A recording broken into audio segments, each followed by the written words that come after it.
Une dame a appelé le monastère de la Très Sainte Famille et voulait leur parler de son expérience avec l'antipape Jean-Paul II. Elle prétend qu'il l'aurait guérie en la touchant, et qu'elle aurait vu Jésus dans ses yeux. So you were saying you met John Paul II. Yes, I had a brain aneurysm when I was 14 and a half in 1992.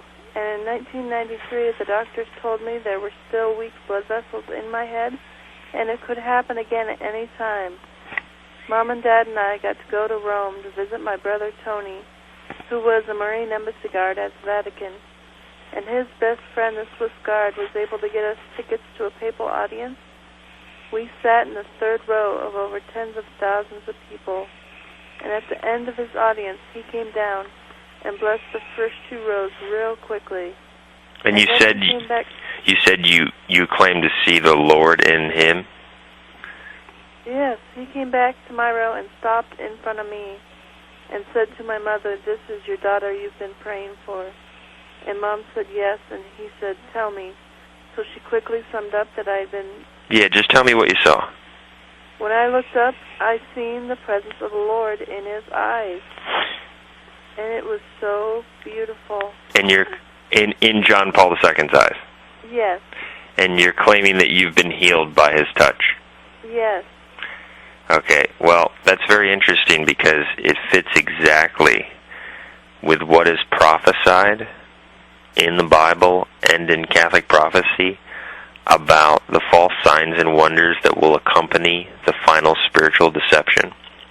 Are you familiar with what has occurred since Vatican II at all, or the changes or anything like that?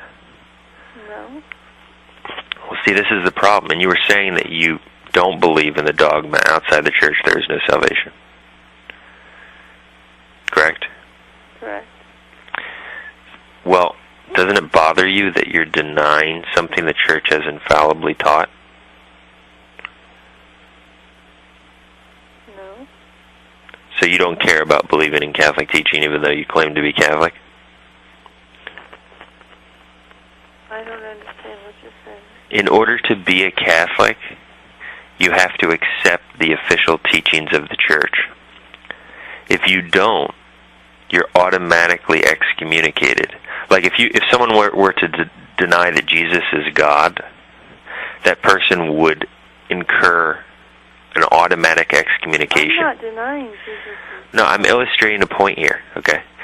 That principle of automatic excommunication for denying a truth of faith applies to all of the infallibly defined truths of faith. Okay? Another example would be that Mary was immaculately conceived. Well, one of those truths of faith is outside the church there is no salvation. There's no point in being Catholic if you can be saved as a non-Catholic.